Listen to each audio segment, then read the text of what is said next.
beberapa tulisan saya tulis dalam bahasa Inggris. Akhirnya saya terkonek sama orang-orang Belanda yang tertarik.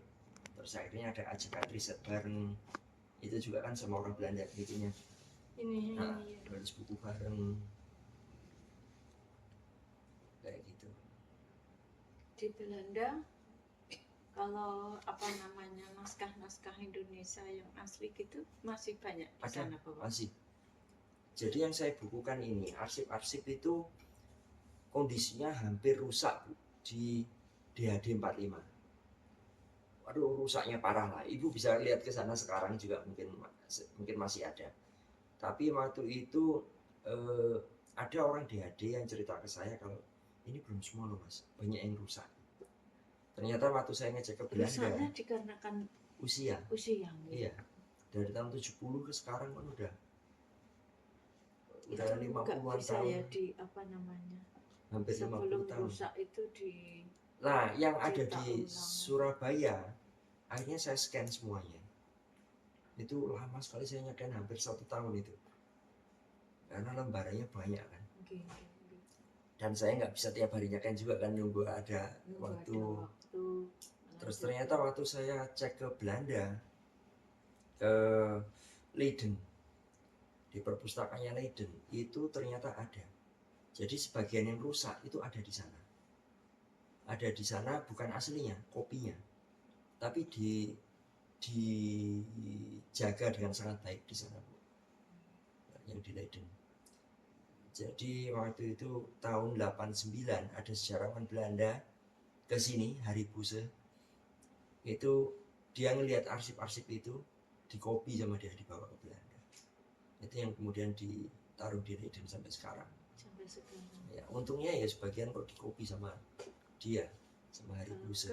Yang rusak sudah. Ya udah ya yang rusak itu pun hanya sisa kan, tersisa sedikit aja. Ya semuanya ada. Kalau ini masih ada di Tokopedia mungkin ada. Harganya mahal, tapi masih ada. Pasarannya setahu saya 500-an ini. Buku ini.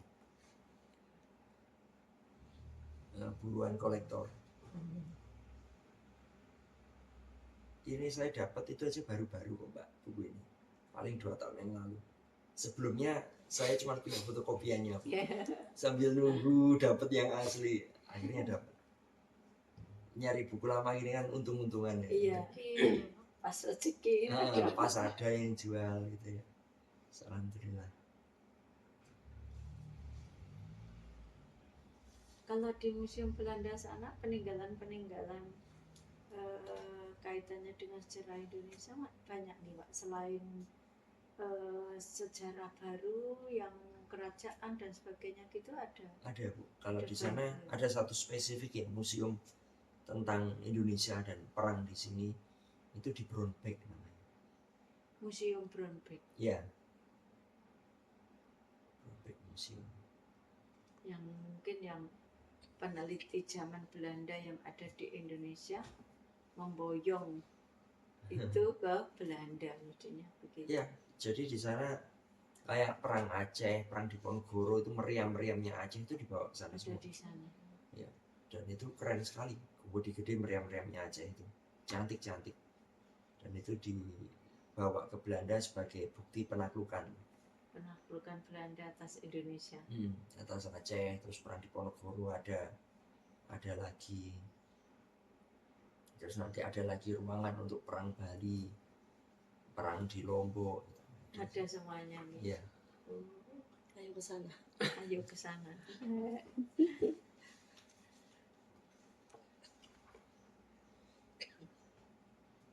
Kan begini, apa penelitian ini karena kan sudah mengambil tokoh Mbah Ahmad itu. Tapi memang kita mencari apa namanya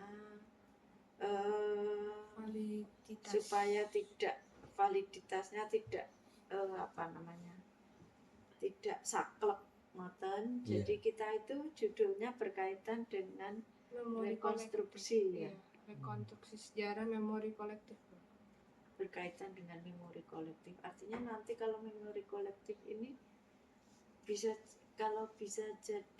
bisa nggak Bapak misalkan dari ini penelitian ini akhirnya boleh nggih Bapak, saya berpikir hasil akhirnya itu ternyata misalkan kita akhirnya bahwa tidak ada sinkron, bahwa tidak ada apa namanya keterangan yang selalu apa sama itu apa berubah-ubah, tidak Kayak- berubah-ubah itu apa sing nih Pak Adi tadi itu. triangulasi tadi.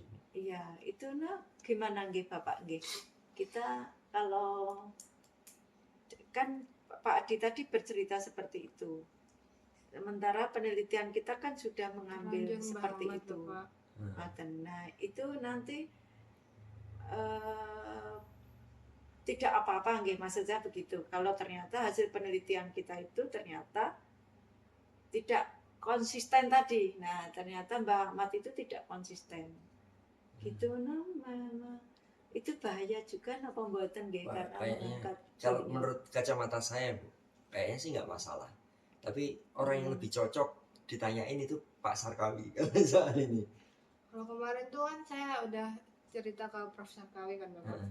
Kalau ada Mbah Ahmad gini. Terus saya kan ada riwayat Mbah Ahmad itu dari dari kesatuan mana gitu. Ada dia ikut ini Bapak. Gini, saya kalau wawancara Pak Ahmad dulu, Pak Ahmad itu kalau cerita dia setelah 46 ya, 47, 48 itu konsisten. Oh gitu. Tapi ketika dia ikut perang Surabaya, ini yang berantakan dia. Jadi saya meyakini sebenarnya beliau ini memang veteran, tapi bukan di pertempuran Surabayanya, tapi di luarnya. Setelah itu,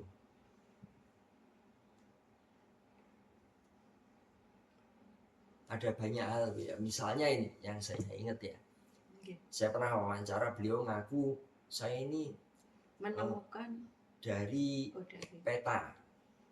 Pernah bilang Iya. juga dari Hehu. Hehu ya, Nah, cerita beliau. orang Hehu, terus saya jadi sopirnya Ya, Bung Tomo. ya. Ya, cerita seperti itu kan. Iya. Sopirnya Bung Karno. Bung Tomo. Nah, sekarang kalau kita pikir logika aja Bu. Yang pertama, orang Hehu itu punya skill militer yang tinggi dibandingkan orang rata-rata. Masuk akal nggak dijadikan driver? Nggak mungkin. Wong prajurit peta saja, level Gugun saja, dia ditugaskan melatih minimal 1 regu pemuda kampung reguler. Dia jadi pimpinan. Apalagi ini Hehu. Hehu itu apa nggak? Persyaratan untuk masuk. Bedanya Hehu sama peta? Kalau peta kan itu yang bagian yang lebih ke apa Bapak? Lebih ke otaknya yang dipakai. Kalau Heho kan dilatih perang, dilatih baris berbaris. Dua-duanya sama. Sebenarnya sama. Sama. Tapi bedanya adalah peta tidak pernah digunakan. Jadi dia ya cuman teori, tapi tidak pernah digunakan. Tapi Hehu benar-benar dikirim ke front Pasifik. Ada buku judulnya tentang Hehu, ditulis sama Nino Octorino. Itu ngeri sekali Hehu itu. Dia ke front Pasifik, dia menghadapi Amerika, menghadapi sekutu, dibombardir, mulai makan bangkainya kuda sampai makan daging temennya sendiri yang mati karena kelaparan, itu sampai seperti itu. Mereka punya skill sampai mengoperasikan meriam-meriam besar bisa. Itu Hehu. Tapi apakah semua Hehu Bapak? Maksudnya kan mungkin ada divisi yang ditugaskan ke Amerika, ada yang enggak. Soalnya kalau cerita Mbak Ahmad, dia itu ditugaskan ke Tulungagung buat jaga Romusa. Nah ini Ada kemungkinan gitu nggak Pak Adi? Hehu itu ditugaskan benar-benar ke garis depan. Tapi kalau peta itu tidak. Kita itu di dalam negeri. Iya, Nathan nggih. benar. Jadi yang sebenarnya banyak mengawasi orang-orang Romusa itu orang-orang peta. Justru dari peta. Itu ada di kesaksian-kesaksian.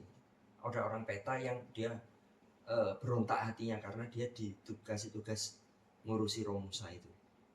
saudaranya sendiri. Iya.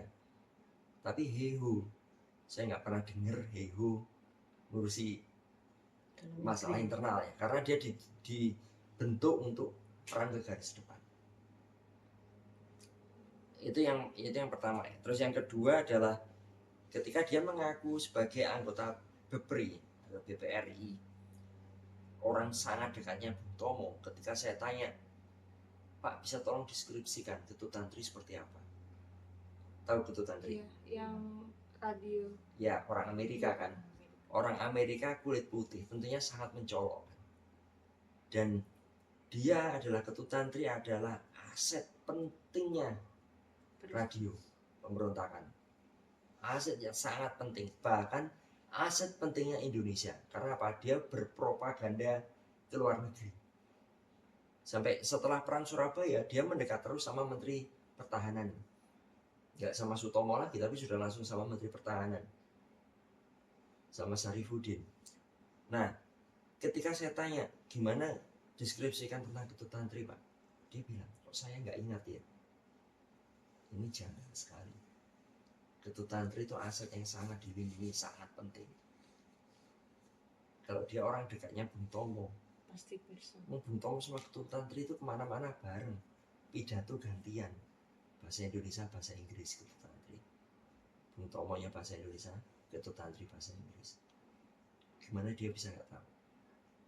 Dan masih banyak lah, banyak sekali yang Janggal. akhirnya saya putuskan orang ini nggak ada di Surabaya. Dan teman-teman yang lain yang pernah mewawancara beliau dari periset-periset juga, ini janggal, udah nggak bisa dilanjutkan.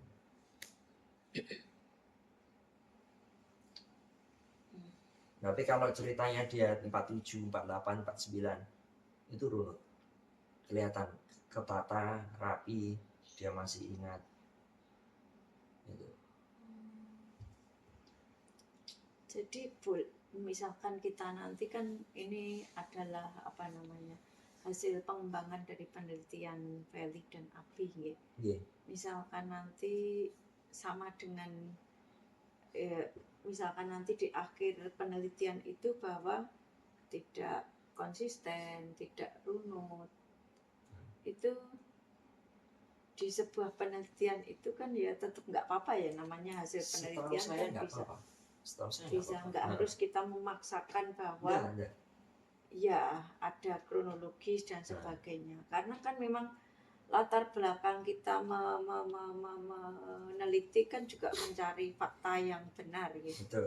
Fakta yang benar. Nah, terus sekarang itu Mbak Ahmad kan juga sedang